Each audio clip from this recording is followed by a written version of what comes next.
Community Beacon, Fridays at 6:30 EST, with your hosts Michael Seville and Joel Simmons. A channel whose focus is liberty. A place where the lessons discussed and taught will create openings to a more open and freer mindset. A mindset where you may reach the height of your potential and excel. Here are your hosts, Mike and Joel. All right. What's going on, brother? How are you doing? Another week. I'm doing well, brother. Good to see your face again in the place to be. It's been a while. It's been a while, huh? Yeah. It's Brother, been we a spoke while. more this week than we've spoken in the last few weeks, man. And it still has been a while Yeah. because talking with you it seems like it needs to be a daily thing. You know what I Oh yeah. mean? I agree. I love it, and I enjoy it. You both, and that's why we're doing this, right? Because we enjoyed our conversations, and we're sharing this. Like people, this is what it is, and this is like the growth that we see within each other. It's always good to be aligned with people who are always growing, or always striving to get to the next level. And I'm glad to see the progress. Let me get into it. People, we're being rude. We'll introduce ourselves. Of course, I'm Michael Seville. You got The king of real estate. you got the co-host with the most, Joel over there, repping the Tenacity Foundation, doing some excellent things. I wanted to share a real quick story in regards to our conversation this week. The brother called me and he said, brother, and we were missing each other. So it was funny because he called me and I got a voicemail. And so when we're calling back and forth, I'm like, man, I hope it's nothing. It's something urgent. And it actually was urgent. The brother called me and said, hey, brother, I'm good at what I do. So, and I said, I'm glad you know that. And it's time for the world to know. I said, just make sure you're getting paid though. I just want to make sure the money's going in and money is coming in for what you do, because it's value for value. And when I say pay, it doesn't necessarily have to be money, it can be whatever, but you take the amount of value that this brother continues to bring each and every day into each and every one of his clients, and to myself and my family included, it's value. So you always want to exchange value for value. Don't be the one who's holding back and owes somebody.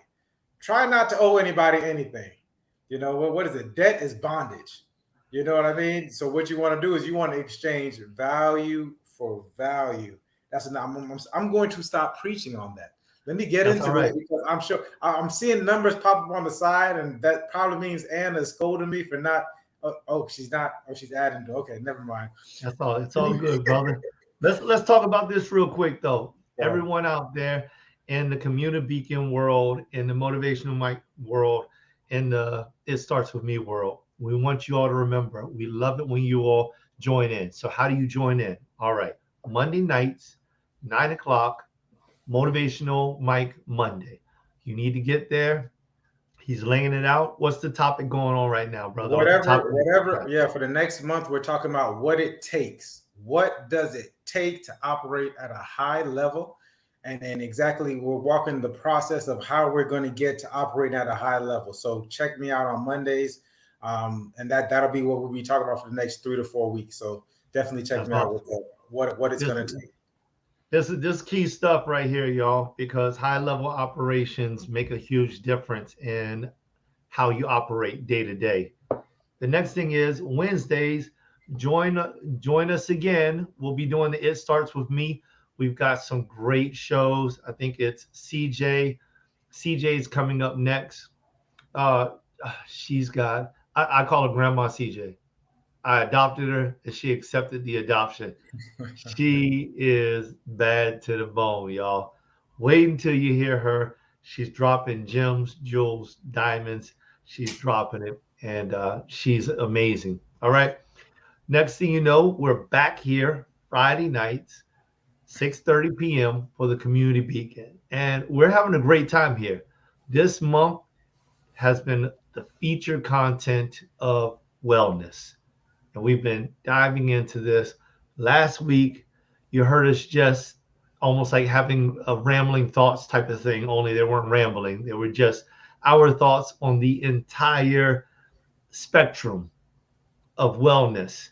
But now we're diving in, getting deeper, and we want to open up the discussion today and talk more about body and mind. Body That's and what mind. we are. Everybody, like, comment, share, subscribe, follow. Do it, please, right now. And if you want to be on the show, send the message to info@tenacityfoundation.com, and Anna will get with you. She'll gather your information, and then you can speak with Mike or you can speak with myself. We'll interview you, get you on the show. All right, let's get into it. What you got, brother? Love it, love it, love it. So we're getting in today is mind and body and mind.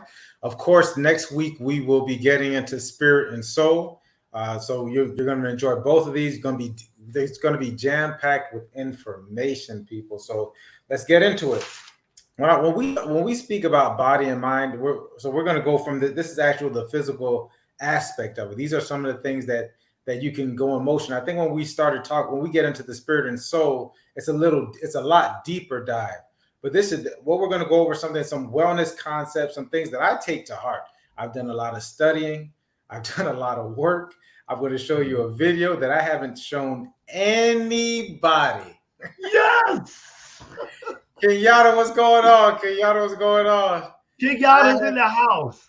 Kenyatta, shouts out to Kenyatta Conway. We love you, and we got to get you on the show, Kenyatta. So whenever you're ready, just reach out again. Let's make that happen. And I know Kenyatta's gonna definitely take this to heart, because I know she's also in the gym and she's putting in the work on all these four fronts holistically. So shouts out to Kenyatta. And like I said, we're gonna get into something. I don't know what I want to. I started looking at the video before I came on, and I said, I don't even know if I want to show this video, but I have to give it to you. I'm as transparent as possible, so I want you all to see exactly what it is and what it takes. So where do we start? I want to start, since we'll be going over both of them, I want to start with some of the thoughts that I had surrounding both this body and mind conversation. And this also is just in life in general. You can use this generally across the board. The first thing that I like to do one of my things is about having a process. Okay. And so if you look at the screen, you'll see how we define the process, which is a series of actions or steps taken in order to achieve a particular end. This is huge. Okay. This is huge. And the reason why it's huge is because we have to start defining these things. The reason why a lot of us are in the places that we are, whether it's physically, whether it's mentally, our stress levels, whatever, is because we don't have a defined process. And because we don't have a defined process, we lack clarity. And whenever you lack clarity, anything that happens, and I call it life. Someone says, oh man, this happened, that happened. That is life. One thing's for sure, two things for certain. If you continue going down, if you continue living, things are going to happen. You are going to experience things.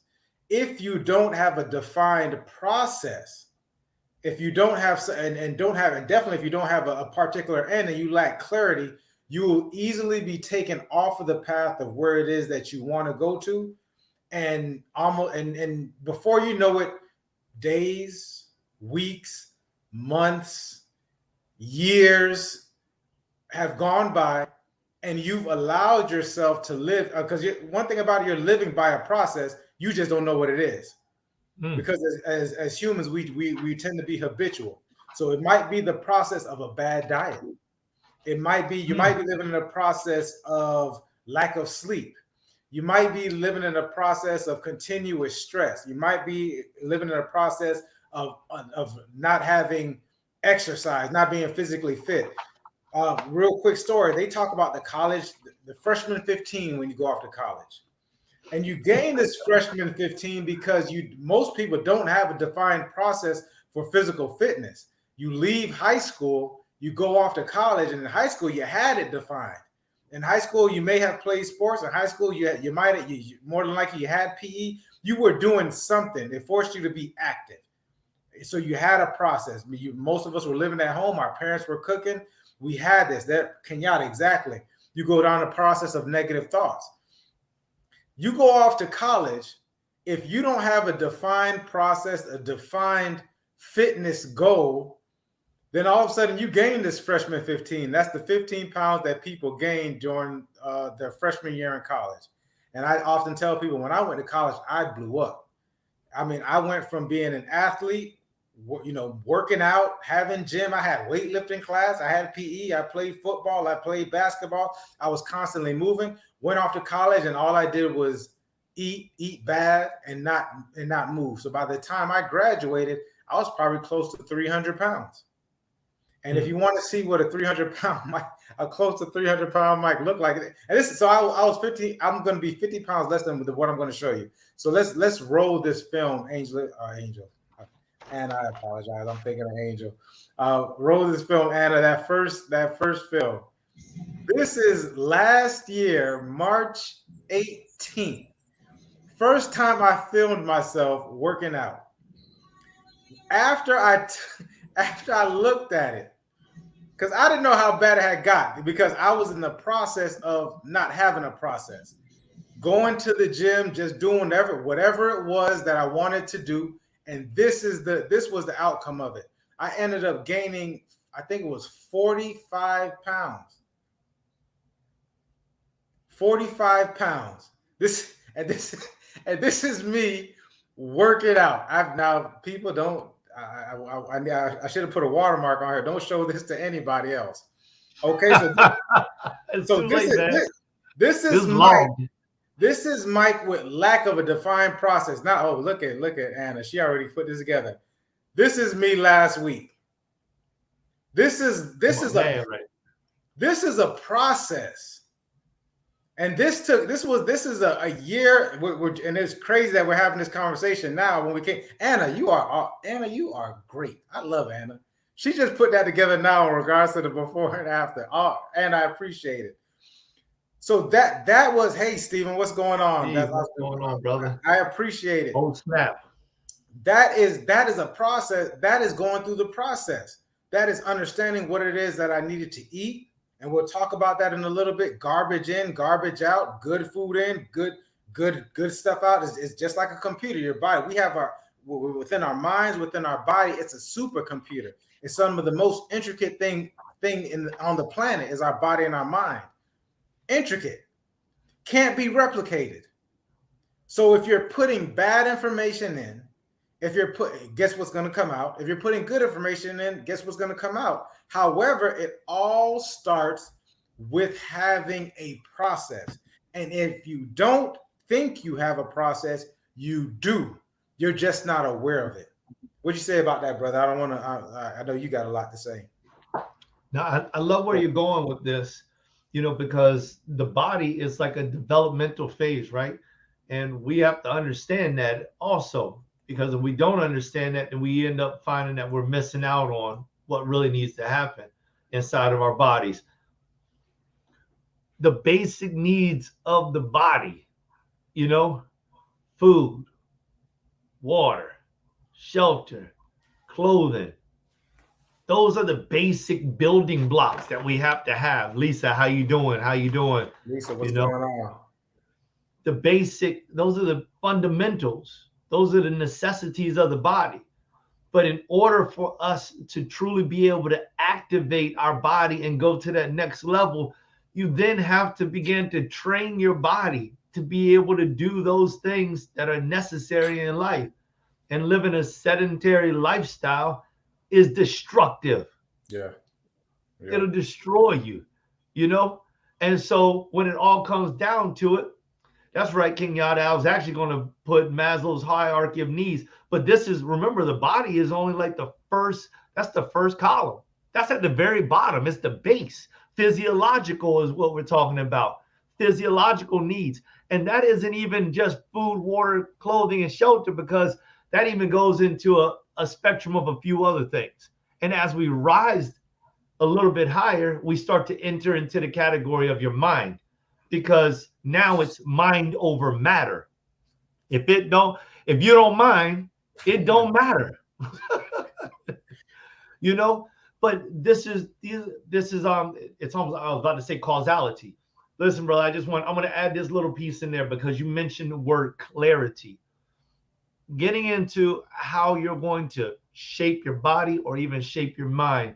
And this is something that we'll come back to, especially when we get to mind. Clarity, y'all. What is clarity? Let me tell you, this is my definition for clarity. It's the intense concentration complemented by lucidity, being mindfully present. That's what clarity is. You got to intense concentration. You have to take your focus to a next level. And that's why I like your before and after, Mike, because let me tell you, I went to the gym once and the lady came up to me. She said, "So do you want a trainer? You want a physical trainer?" I said, "Nah, I got a whole bunch of guys that work out. I'm gonna be all right." They showed me how to work out. Let me tell you exactly what she said to me. That was it. She just laughed. I'm like, really? She just laughed at me. I went in there, I worked out, I got bigger, I got bigger, I got bigger, and then next thing you know, it was over with. It was done. And then I got bigger in a different way. Because what I lacked was intense concentration, lucidity, So come on, man. Let's keep getting it. I'm loving this. Excellent. So we have to define our process. So the next part in defining that process, now that we know that we need a process, we got two things because we're going to develop what we call a roadmap. That is the awareness, right? So the awareness is where I am, and this is the part where we have to be truthful with ourselves.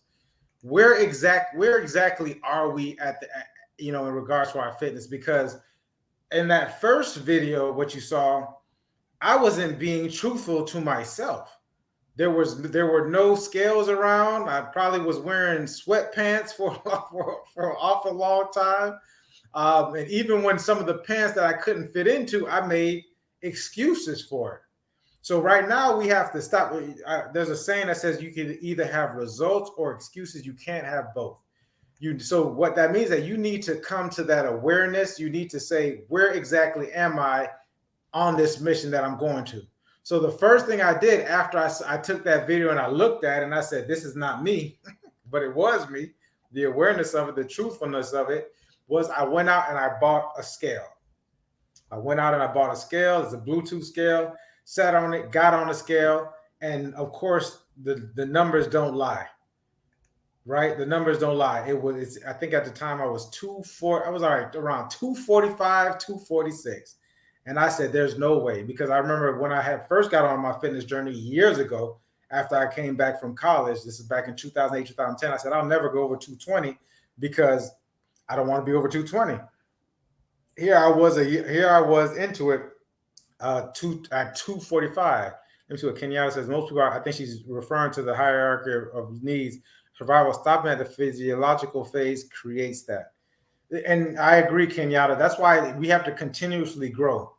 The moment you stop growing, a lot of these things start to catch up to you. It's almost like an inflation on that side.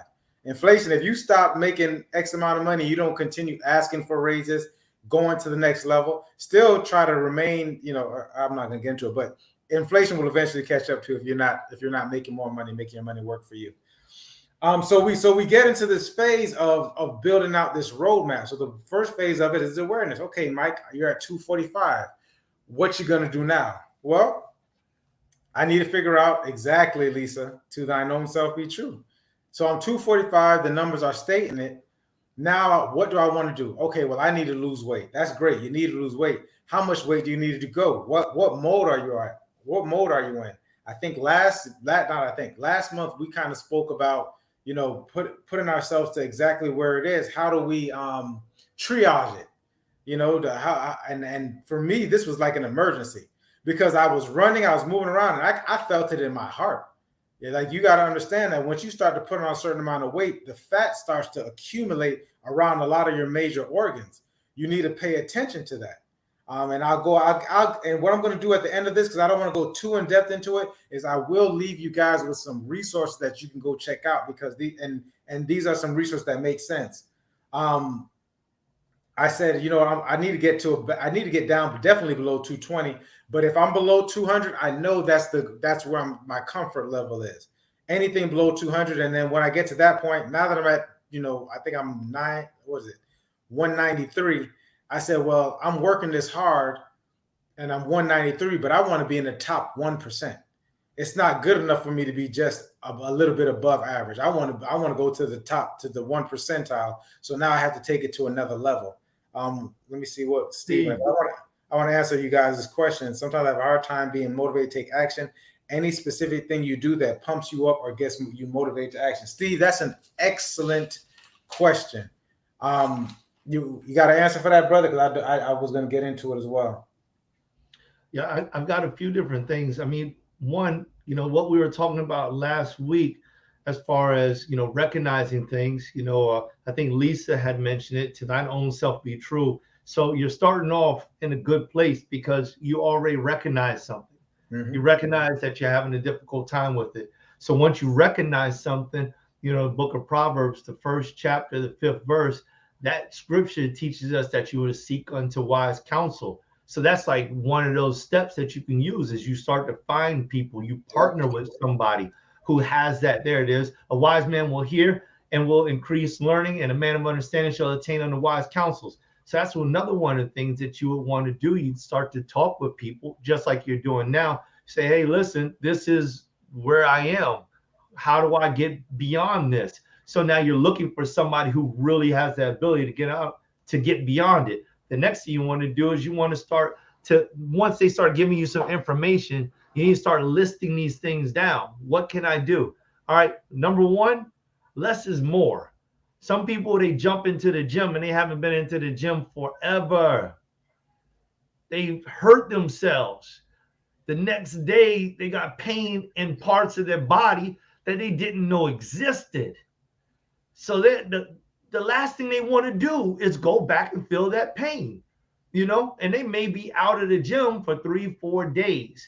Now, this isn't always about gym. Some people jump into books like that or jump into studies like that and find themselves drowning and not able to recoup. So less is more. Start off small and begin to build yourself. Get yourself an accountability partner. Get somebody who can work with you. Now, remember, the accountability partner is for a time, So what you want to also do is journal some of this stuff down. You want to put it down, write it down. As we've talked about before, and as Mike put it out there, and he stated this may be the community beacon scripture. Write the vision, make it plain so that he that readeth may run. So write the thing down. You got to put it down, and you're going to have to continue to go at it. Kenyatta, that's good. That's a good bird. Push through it. I love it. Another thing that you want to do is some of it is in the mind. And that's the whole reason why we're going at this in a holistic way, because some people will just focus on one attribute, but it may not be the body. If we're talking about body and you want to get your body together, it could be part of your mind that's having a difficulty accepting certain things. Some people, when they stop drinking, they still have an issue with anger management. And they thought all the while it was drinking, but really it was anger management that led them down the course of drinking. So touch base with your mind. Make sure your mind is right. Some of the things that you can do with your mind is you can go ahead and you can start to recite things. What is that called again, brother? When you give yourself a word or a phrase to say every single day? Affirmation. Thank you. Give yourself affirmations. Affirmations. Repeat them every single day. The thing you want to do is you want to, Pam, manage this. Project what you desire to see every single day. I heard Mike saying it. He wanted to lose weight. He never wanted to hit that weight again. So you tell yourself, I will never hit that weight again. And then why? Why? Because I will do this. I will do this. I will do this. I will do this. I will do this. And you say it every single day. And before you know it, you start to take action on those things. And what you've taken action on becomes your reality. It becomes your truth because you made your mind over matter. Mind over matter. Love it, love it. I mean, Stephen, he's given you definitely a lot of excellent advice there. I will go back and re-listen to it because there was a lot in that, and for you to take it in bite-sized bunches. I love it. And listen, we all go through it. It's that sometimes I have a hard time. I want to repeat that so I can answer. So in what I think about it, I have a hard time being motivated to take action. Any specific things you do that pumps you up or gets you motivated to take action. Specifically, Stephen, I listen to a lot of motivating things. I spoke about a little bit earlier, you know, what you put in is what you take out, is what comes out. So if you are constant and you have to bombard your mind, especially at the beginning, you have to bombard. This is what one of my real estate coaches tells me. You have to bombard, and it's the truth. Bombard your mind, and with the gym specifically, it's 6 months. Joe spoke about getting hurt. I know what Kenyatta was talking about, that good burn. It's something called delayed onset muscle syndrome, DOMS for short. That's when you haven't worked out in a while, and you go in there and you push yourself to the limit, and your body hasn't experienced that in a while. And so you may for 3, 4, 5 days feel like something is wrong with you. And it's and what it is that you've just been sedentary. You may have been sedentary for so long. Same thing happens with building the muscle, your mental muscles, your mind, is that you haven't done something for so long, or you haven't developed, because the mind is kind of similar to a muscle as well. So what you have to do is you take it and you just, you know, time on task, and you just add time on task. When I first got into the gym a long time ago, after college, it was a 7-minute walk, you know, on a treadmill. It was starting off in those, like Joel spoke about, in those bite-sized pieces. Do that. The second thing is we speak about accountability partner. I think for me, you need to get yourself correct first. I would, for me, the first accountability partner may need to be someone that you can pay, because what happens is if you're getting someone who's on the same level as you, or is not as, and you know, that person might not show up. And what happens when that person doesn't show up, it affects you. So if you you have to develop that self accountability initially. And if you're not strong enough to develop that self accountability initially, it may behoove you, just to be effective, is to hire someone else. And then here's another thought. If you can't hire someone else right now, get several accountability partners. Get several of them, because what like I said, if you're all on the same level, a lot of people are going to end up dropping out. So start doing that. Let me see. It's like not drink from, you have a drink, get a hangover or a headache. I guess I might have missed that part, Kenyatta. Some of them they're just a little bit behind. Okay. She's referring, I believe what she's referring to is the same thing as when you come back after 3 or 4 months, you know, and you start to work out and you get hurt, and people those 3, 4, 5 days they're in pain. They can't walk, they can't lift their arms, they're miserable. They're telling everybody how miserable they are. Let me tell you, I was at church one day, and everybody, they were just all laughing. They were laughing because one of the sisters came in there, and if she ever sees this show, she came in there and she said, let me tell you, I went out and got me a trainer. And that trainer, he was having me push, and I pushed, and he had me pull, and I pulled, and I did all this stuff. Let me tell you something. And she said, Elder Simmons, let me tell you something. When I went home, I had so much pain. I didn't even know there was pain there. I didn't know I had muscles there. I couldn't move. I thought I was going to call out from work. I was like, oh my God. Everybody was just laughing and laughing. She did not go back and see that physical trainer. Listen, Steve, Mike is telling you right. When you get that first accountability partner, is tough. Pay for the physical trainer. Yeah, Especially when we're talking about that. a professional, knowledgeable trainer. Some of these trainers going out, they out of hand a little bit. Some Some of of them these, are. yes, but so get you a nice, knowledgeable And trainer. get rid of them. If he or she does not fit what you desire, they need to push you now. So don't be getting mad if they pushing you some. Like Kenyatta said earlier, that's that good burn. When you get the good burn, that's good. But you should be able to say, hey, listen, this isn't a muscle burn. It feels more like an injury, and they need to back up because they need to be wise. They need to be smart. They need to be evaluating you the entire time. If they don't do that, fire them. Your money. Fire them. Get another one. There's a whole lot of trainers out there. So so we're going on that process. We started with the awareness. Now we're going to figure out what exactly we're going to do. And at this point in time, it does behoove you. You've never worked out before. You don't understand the process. I had some excellent mentors in my life that essentially showed me what it is I was going to do. Now, all of this, I know where I'm headed. I know where I want to be. I want to be under 200 pounds. I want to, I know where my starting point is. That's 245.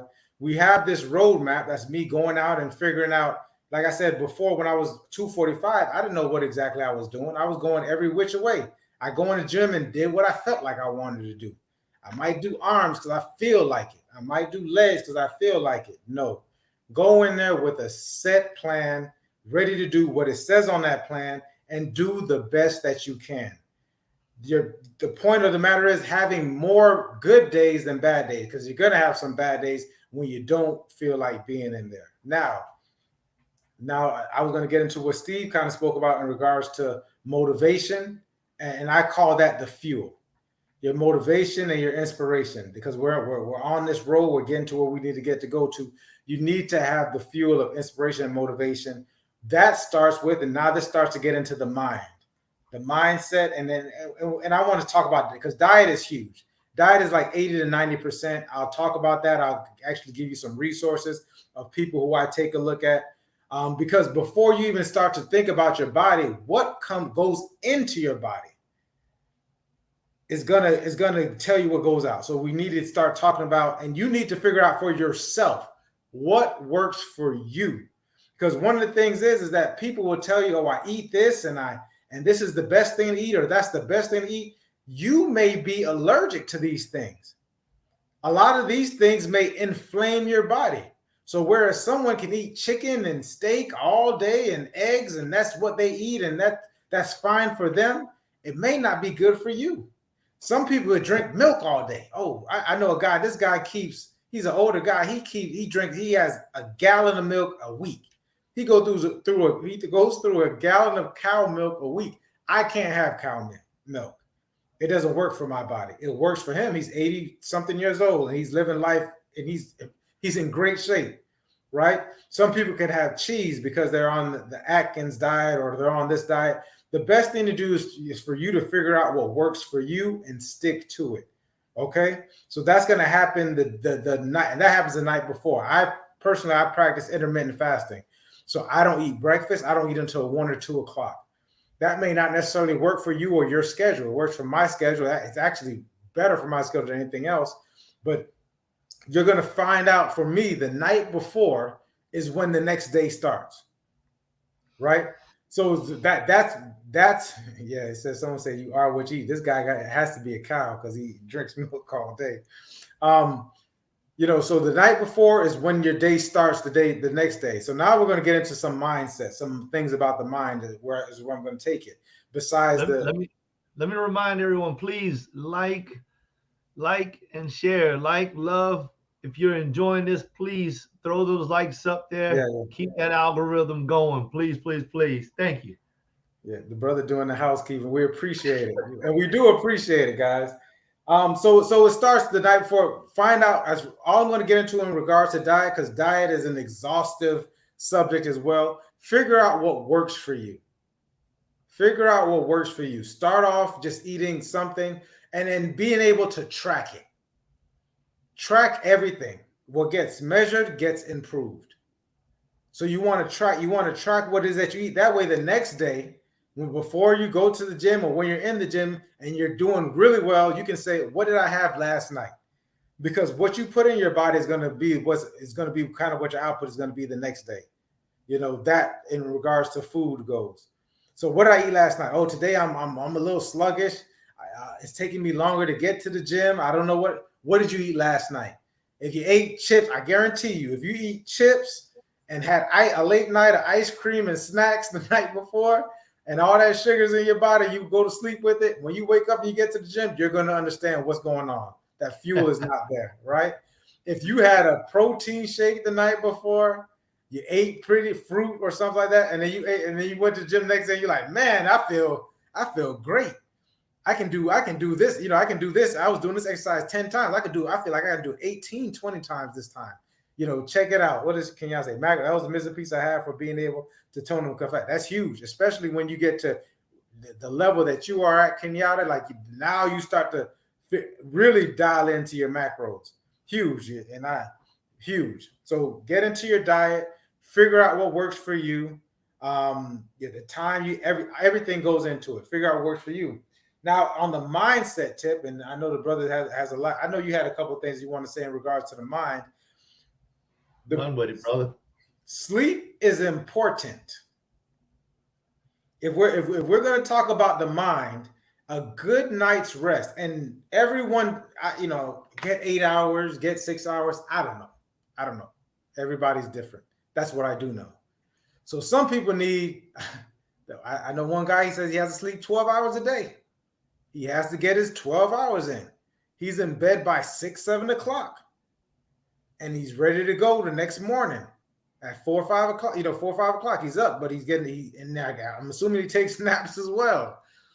Some people, if you were to get 12 to 15, I agree. It's not a diet, it's a lifestyle, 1,000%. And that's why I said you need to figure out what works for you, right? Because a diet can be one size fits all. Figure out what works for you, and that makes it your lifestyle. It's your life, your style, the style that you're living in. Some people need 12 hours.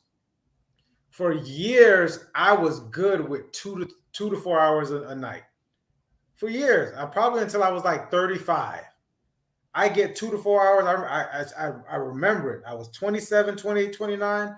I was doing everything that I was doing. I was in business for myself. I was working for the city. I was working out maybe twice a day in my late 20s.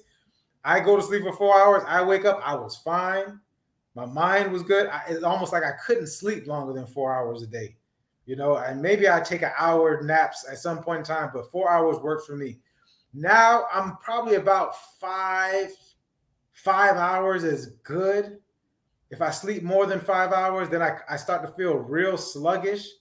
I can take like a 20-minute nap during the day, get up and feel okay if I absolutely need to. But 5 hours is a good amount of sleep for me. I can probably do 5 to 6, something like that. Find out what works for you. Find out what time you need to go to bed. Remember your roadmap, where exactly it is I want to go. Something else that also, and I think this is part of the reason why I don't necessarily need to sleep as much, is I practice transcendental meditation. I was trained in transcendental meditation in 2010 or 11. If you all get a chance to go check that out, it's an excellent program. This has been around since the 1950s. Let me share some of the benefits of it. Give me 1 second. I'm going to share with you some of the benefits of the transcendental meditation research that's done. And this is in regards to, I hope you can see the screen. 20% increase in high school graduation rate. So if you have kids, etc., start teaching them this. And they teach it a little bit differently for kids. A lot of it is more so mindfulness, but it's excellent. You'll see some of the great improvements and benefits of this for veterans, etc. I'll take it down now because I wanted to tell you exactly how it worked for me. What transcendental meditation did was it allowed me to get it was like an extra second in a thought before I had an impulse to do something. So, meditation is they say meditation is what you do when in between thoughts. It's what happens in between the thoughts. So, obviously our minds, especially in Western culture, like our minds are steadily running. And that's why you get a lot of people say, I can't meditate. I'm just sitting down. I can't sit for X amount of time. All of these thoughts, I can't meditate. Meditation is not the entire absence of thoughts, because you're gonna have thoughts. You're a human. We think, right? We have emotions. We have feelings. We experience things. What you want is you just want to be able to sit. And while you're sitting in this meditation, transcendental meditation, you have a mantra, but you can really create any mantra you want over and over again. Mantras are somewhat similar to affirmations. Affirmations normally start off with I am blah, blah, blah, whatever it is that you decide to be after the I am. So when you used to see, I'm sure you saw these movies where people would say, actually means I am. That's when people are saying is just I am. So the meditation is that you don't add the affirmation. The meditation is just I am. This is the being. I'm just being. Most of us aren't being. Most of us are attempting to do. What is it? Do. Most of us are attempting to have. Most of us are wanting. Most of us are always looking for something, as opposed to, and this was a conversation we just had earlier, brother, as opposed to just being in like where we are. This is where we are. We're experiencing this very moment. I like to ask you guys, like right now, are you experiencing this moment? Truly experiencing it? What do you feel right now in this moment? What's going on with your body? This is a physiological. What's going on physiologically in your body? There you go, Kenyatta. You have to be in that present moment. That's why when you walk in nature, feeling the wind across your face. When you go to the beach and you're digging your foot into the sand, that's why people go out and do these different things, because you're actually there. Now that we have this gift and the gift and the curse, we have this. Love it to death. This is $1 million right here on this phone. It also, because we can take it everywhere with us, it's so easily accessible. It contains so much information. We're getting farther and farther away from the being of having this humanistic experience. What do you say, brother? Agreed. Being mindfully present is important. And when it comes down to meditation, I love what I'm hearing about this. When it comes down to my meditation, I do it a little bit differently. So I'd like to offer that to those of you all as well. I have a 2-part in my meditation. So sometimes I'll use one, sometimes I'll use the other, sometimes I'll use both of them. In one part, it's my prayer. So I'll take the time just to speak, just like I'm speaking with Mike. Speaking with him, I'll speak to God. And I'll take that time to go so deep into my conversation, to actually speak so to God, like I'm speaking so to Mike, and that I am desirous of him to hear every single word that I say, that I'm being so clear, that I'm presenting my communication so clear that I lose my surroundings, because my attention is so directed, my focus is so directed, that at that point in time, nothing else even matters. Old school people, the pillars of the church before, they would always say, you got to have your own closet. When you get into that closet, because it separates you when you get that deep into that type of communication. So the second one is this deep, deep, deep, deep focus. And I've taught my children how to do this. because you can actually change the atmosphere around you. So one day I sat down with my children to give them the understanding of how to do this so that they will be able to change atmospheres. And what you would do is you stay sat or somewhere in some way that is comfortable. And at that very moment, you go to this deep thought. The thought that comes up to you, you think about it purposefully, and then you deal with it purposefully. And at the moment of clarity or clearness, you began to trace. Now, in two different parts, you can trace that thought and then distribute it. Answer it, distribute, answer it, distribute. And the other part is you do a focus on either your breathing, to control your breathing and to take your thought to your breathing versus your mind. Then at that point in time, you trace your body. Feel your forehead, the wrinkle in your forehead, your nose, your lips moving. Silence your body so deeply that you can actually feel your fingers or your toes. You can go into such a deep meditative state that at that point in time, you can start to feel organs in your body move. Takes a little bit of practice, but what it does for me, because of my understanding of this type of meditation and the two different facets, is I'm able to flush impurities out of me. So just before we got on this show, I was taking a test, speaking with my assistant, preparing for a community beacon, and I felt everything. I didn't even know where it came from. Pressures of the world just sat on me. And Anna said, go take a break, Joel, go take a break. So I typed up a few more things and I went and I got into the shower. And this is my honest truth. I call it prayer guidance because the water helps me to focus. And as it dropped on me, I began to say my prayer and then I laid down in my shower and I began to feel every drop and I began to feel exactly where the drop was: forehead, eye, nose. And when I got to a certain level of focus, I then just gave away all of my burdens and I let them go down the drain. When I stood up, y'all, I felt refreshed. And I feel good now because it works. It's powerful, y'all. Mind over matter.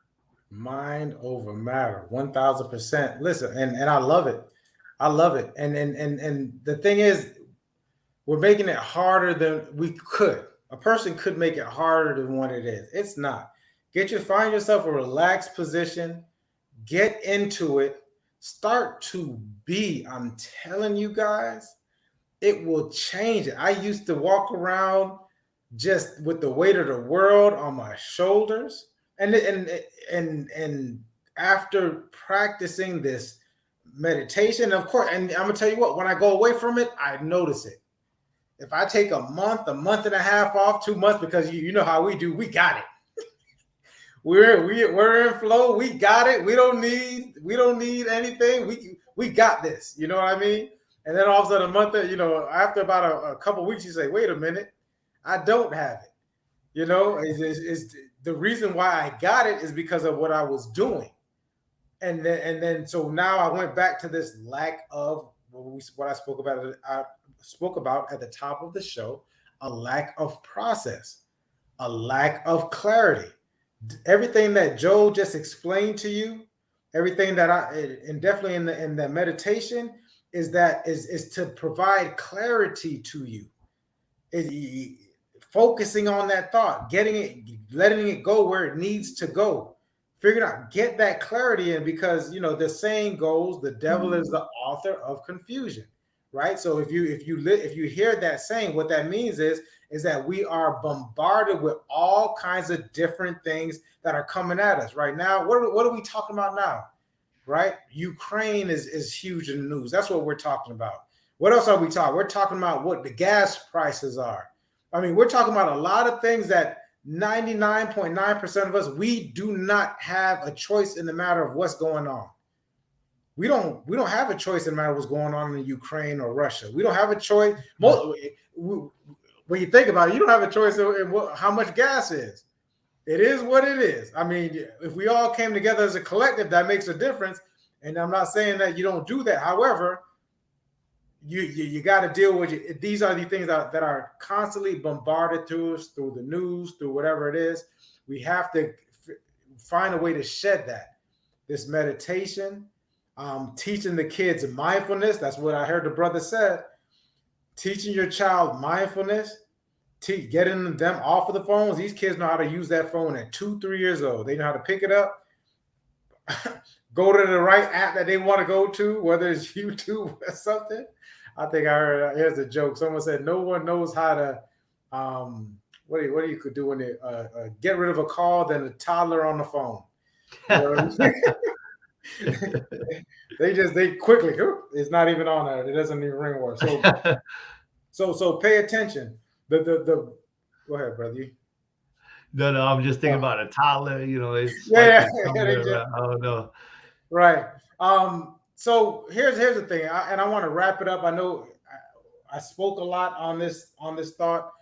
To wrap it up in regards to what I said is this: out of everything that I said, in regards to the body, in regards to the mind, there's one thing that you should just remain consistent with. And this, Stephen, this goes for you. Kenyatta, you already know. I know that you okay, you had something. Go ahead, brother. Go ahead. I'm gonna let you finish. I'm watching it. Go ahead. I'll finish my thought. Yeah. Go ahead. Well, going into the mind, I wanted to start breaking down a couple of things for people to think about. But I'm in tune to what you're saying. I'm in tune. I want to hear the end of this piece. Right now, go ahead. I'm listening. All right. I love it. All right. So the mind and the mind's needs. The mind's needs, important. I want to see if we can add this thing to it also. Let me see something here. So I'm gonna go ahead and share this.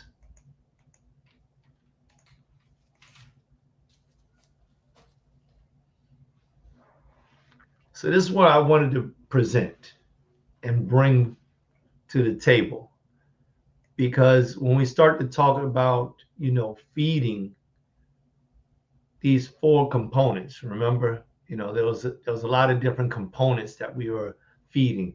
This whole month, we've been talking about body, soul, mind, spirit. That's what we're talking about. And we just opened up the door. This week, it's all been about body and mind. And Mike he opened up this door about body. And now he's opened up the door about the mind. These 6 contributing factors inside of your mind play a huge difference in the sanity that you possess and the ability for you to be able to do the things that he was just discussing when it comes down to the body. These are necessities. They're necessities. So when you start to think about them, like contribution, what exactly does that mean? Contribution is the part played by a person that brings about a result in helping something to advance. People need to feel as if they have contributed. It's a personal thing. It helps your ego. It helps you feel like you are worthy, like you have value. When people aren't able to contribute, they lose the feeling of value, of self-worth. When we don't have self-worth, we begin to digress. We begin to fall apart. We begin to separate ourselves. We begin to section ourselves or segregate ourselves away from the community, away from the crowd, because we don't have self-worth. Contribution is big. So the first level of contribution is within inside of ourself. being on service or being in service. Yeah, being in service, giving service.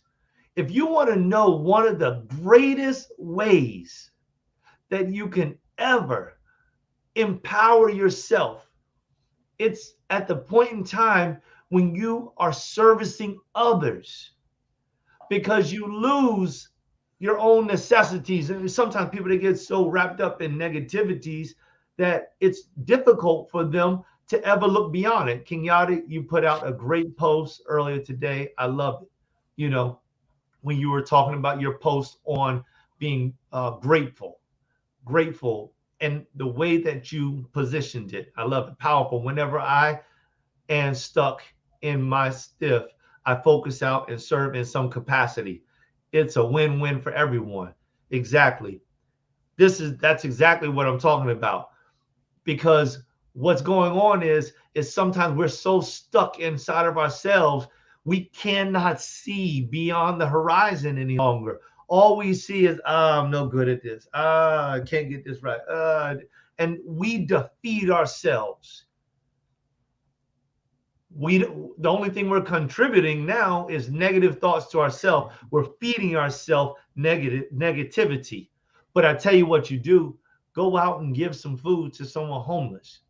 You're going to find your value.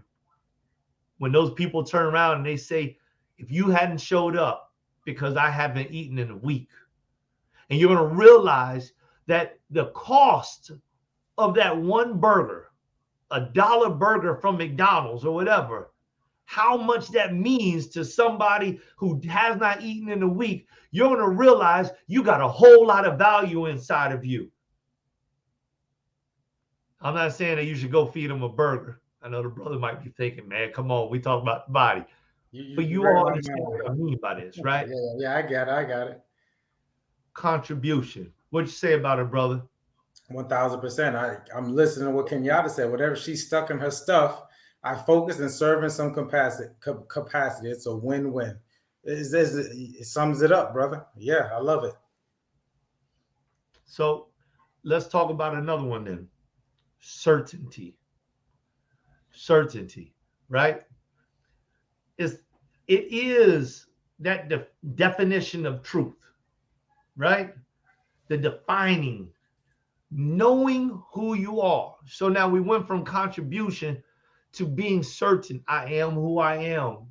This can be difficult for some people to understand, but I think Lisa said it earlier, to know thyself. This is truth, y'all. Many of us are walking around masquerading through life. For whatever reason, we feel as if, well, I need to know about this to enter that crowd. I need to know about this to enter that crowd. And what we're doing is we continue to play down our own existence in order to seem as if we are great in front of somebody else. Mind over matter. Realize that you matter and be certain that you matter. Do a count of self-worth. My brother right here, Mike, man, you remember what you used to tell me? I was doing my CPR business. You were like, well, how much does that cost to do such and such? And I said that. And then you would say, get quiet on the phone. Well, how much do you think it's worth for you to get out of bed, to leave your family, to disengage from your work? And then he would just went down this whole list. I said, boy, man, in order for me to do all that, I should at least be making this. He said, well, you got to know your worth. Knowing your worth. You need to know what you're worth. It doesn't mean that you can't take less for something, but you should always know your worth in it. And you should never give less. But it should always be that you accept what you accept because you accept it, not because somebody's forcing your hands. Or because you don't know. Or because you don't know. A lack of clarity. You don't know. If you don't know, but as long as you know, and then that goes back to the contribution. Because you can go, like Joe, you go and speak to someone, you can speak to a huge organization that's paying you $20,000, $30,000 to be the keynote speaker, and you can go and speak to some people who may be unfortunate, somewhere, and you do it for free. But you know that this is an in-kind donation. As a matter of fact, I would speak to my accountant to figure out how I can actually use this as an in-kind donation in regards to how it relates to my taxes. Because you could do that as well, but you won't be able to know or even think about that if you don't know your worth. So I love that, brother. Keep going. And that's it. Throw King Yada's piece back up there again for me, Anna, because it's empowering, y'all. That's what we're talking about. This is mindfulness, So when you're in the middle of these different types of meditations, these are the things that are this is what's going through my mind. I'm telling you, I'm working out life in my meditation, because I've gotten to a place where once I get to that spot in my meditation where I'm so deep, I can communicate with the Father. I can move through the atmosphere. That's where I've gotten. It takes practice to get there, but that's what I'm doing, because I need to figure these things out. And when I get there, I can. Knowing your worth gives you the choice to choose. That's huge. Yeah. You need the choice. You deserve the choice. The choice was yours. So stick with the choice. Amen. Stick with it and choose wisely. Let's get to the next one, right? Variety. Right? The variety. Oh, look, this is what Kenyatta threw in there. I love Kenyatta's. I can't wait to meet her in real life, because I know that she's gonna have like this great attitude. And I know that she's also going to be a very strong, empowered type of individual. So I'm just looking forward to that meeting. So variety, right? The quality or the state of being different or diverse, the absence of uniformity. Listen, we are all created equal, but we are not the same. We're not a bunch of robots. Every last one of us just like marching behind each other to go to the Starbucks, and we all order the exact same drink every single day, and we do that. At 8:00, everybody wakes up. At 8:05, everybody brushes their teeth. At 8:10, everybody, no, we're different for a reason. And the collective minds of all of us is greater than any one of us. Mike, you just said it just a minute ago. There's no use in complaining about the rise in fuel if we ain't gonna do anything. But on the other hand, if my mind says it ain't right, Mike's mind says it ain't right, Anna's mind says it, Kenyatta's mind says, Lisa says it, Steve says it, and then we say, I desire to do something. So we organize a group, we grab and gravitate other people to us, and we go from 1, 5, 6, 7, 8 to 100, 1,000, 10,000, 100,000. Talk, man.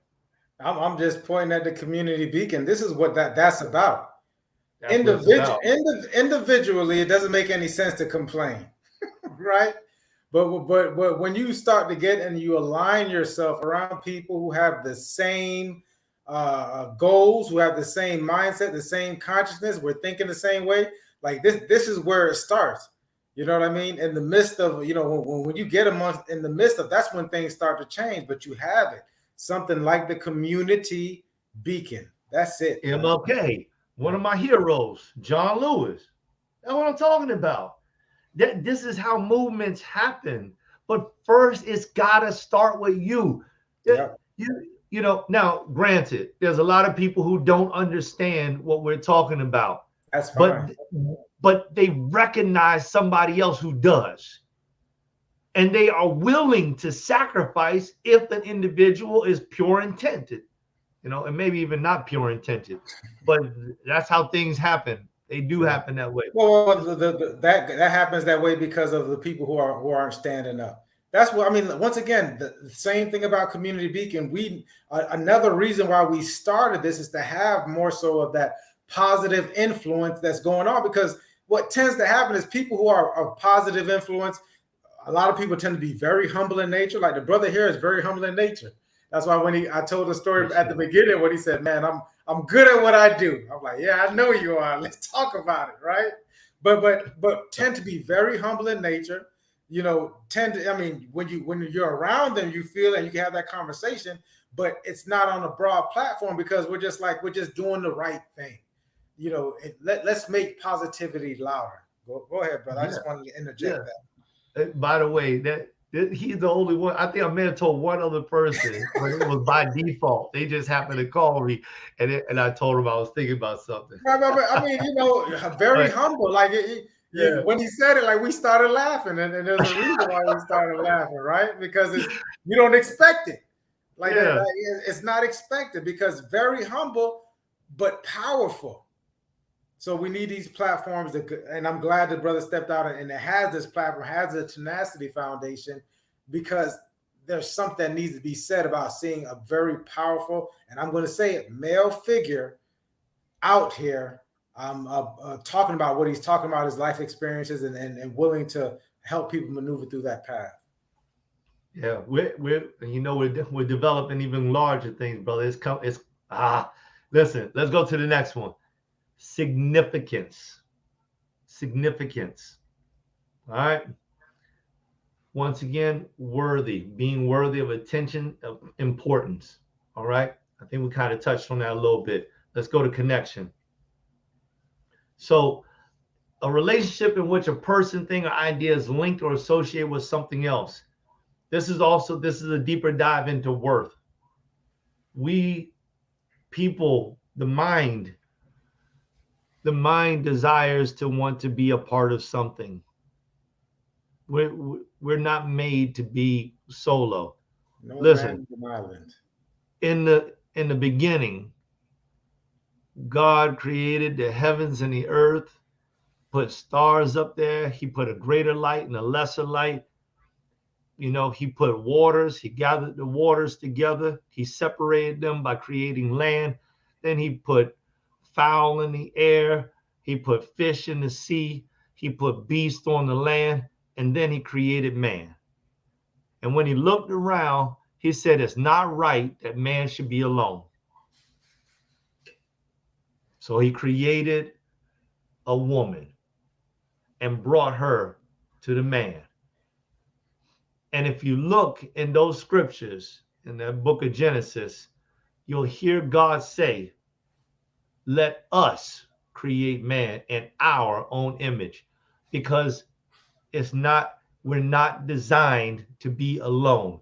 If God said, let us create man in our own image, it meant that he wasn't alone. Yeah, y'all hear what I'm saying?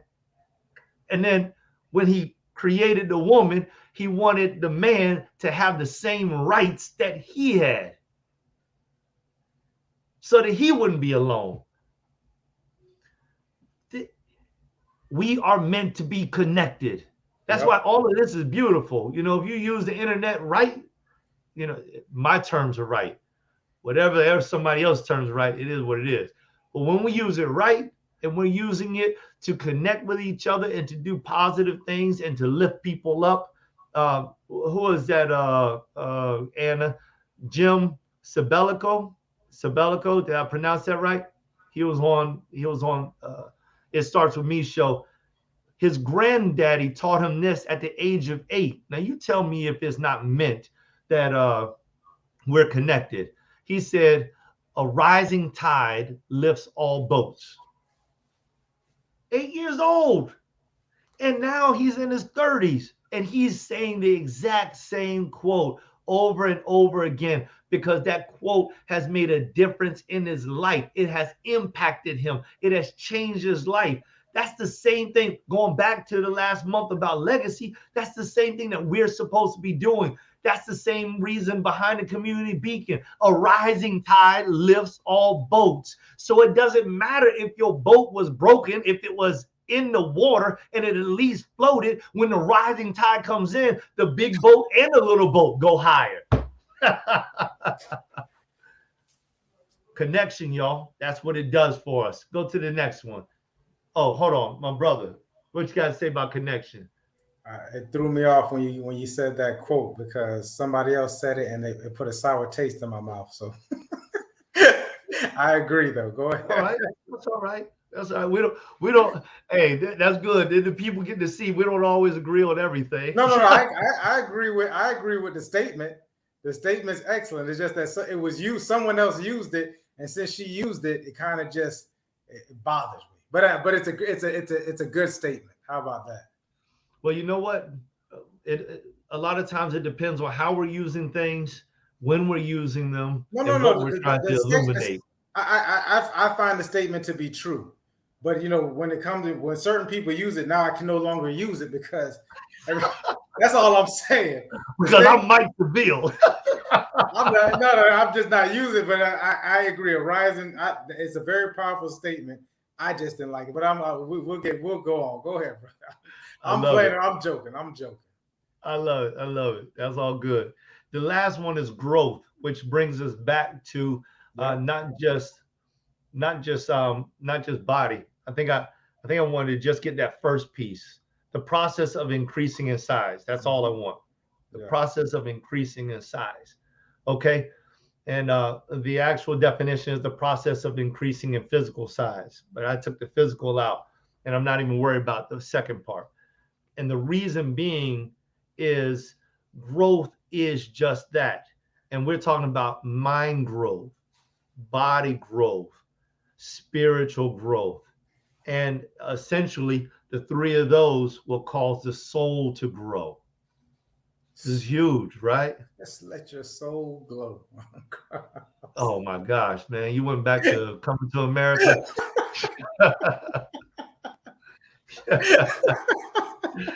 Yeah.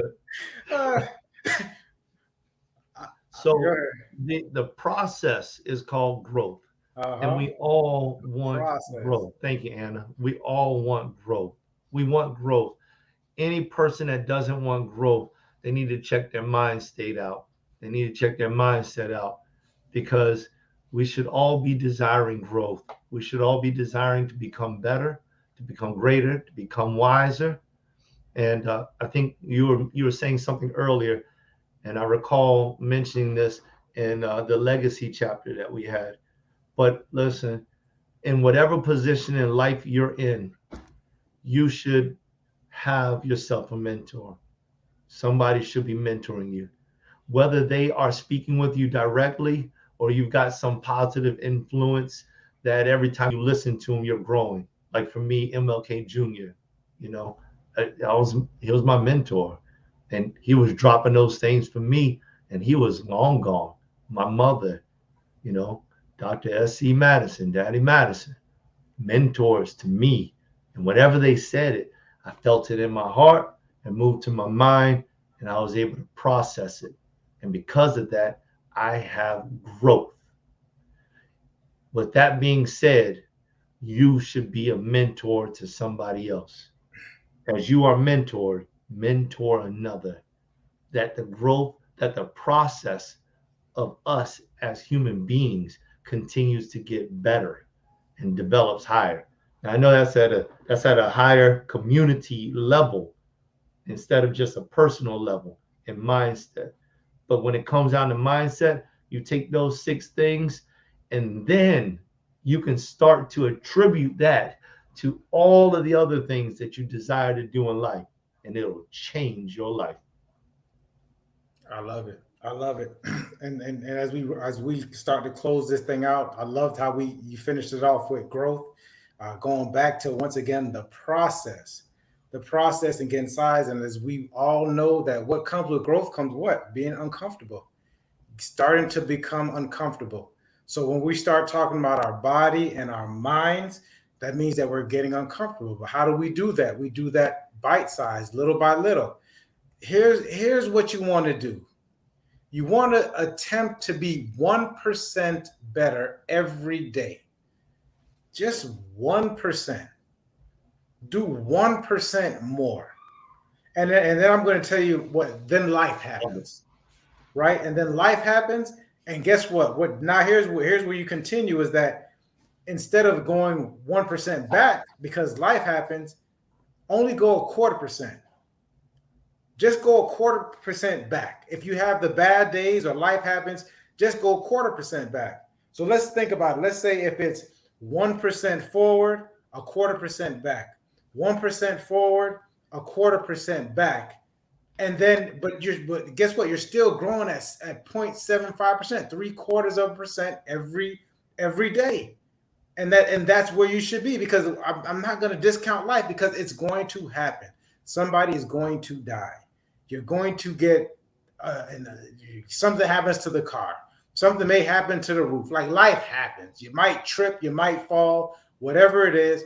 Let's get back up, push yourself back a 0.25%, and just dust yourself off and keep going. And what happens is, because an object in motion, it stays in motion. And so once we start to get that, I heard a lady say today, Uncle Mo, she called it Uncle Mo, and that's momentum. Once you start to get that momentum going, you'll start to see, you start to take up steam. And guess what? A lot of the things that stopped your momentum, a lot of the things that cause you to stutter and fall, a lot of the things, because of this growth, because of the stress that you're putting on your mind and your body, you're not even going to pay attention to it anymore, right? You got in the gym, you could barely lift up the bar. Keep going. A year out, you're doing 75 pounds. The next year, you're doing 135. Now you're using the bar as just a warm-up. So just keep going, keep moving forward, and start to gain that momentum, and just get that 1% and keep going forward, that 1%, 0.25% back, 75% overall. In a year's time, you won't even recognize who you were or what you were doing in those regards. I'm done, brother. That was a powerful statement. Dan McCullough, he would teach us, he said, I believe in progress. That's what he would say. I believe in progress. And then he taught us this. He said, when things are going on, he said, you can bend all the way to the ground, just don't break. So using the analogy of being a tree, you can bend all the way to the ground, just don't break. You got to keep your foundation. You got to keep growing. So I love that. That's powerful. I want to leave this as a closing quote from the mind, right? It was by Thomas Jefferson. And if you'll put that up there, nothing can stop the man with the right mental attitude from achieving his goal.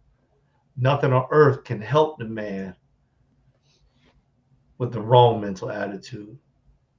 So it's just a powerful statement. You got the right mental attitude, you can achieve anything. You got the wrong one, there ain't nobody that can help you. Amen. Amen. Listen, people, we love you guys. Each and every week we are here. Community Beacon. Next week is Spirit and Soul. It's going to be a great one. It's pre-recorded. Lots of information. Engage. Kenyatta, we love you. Stephen, we love you. Who was it? Lisa. Yep. We love you. Appreciate you guys for checking and engaging. Man, we had fun tonight. Miss Rowe. Yeah. I see Miss Rowe on there. Appreciate you as well. Thanks a lot, everyone. We'll see you next week.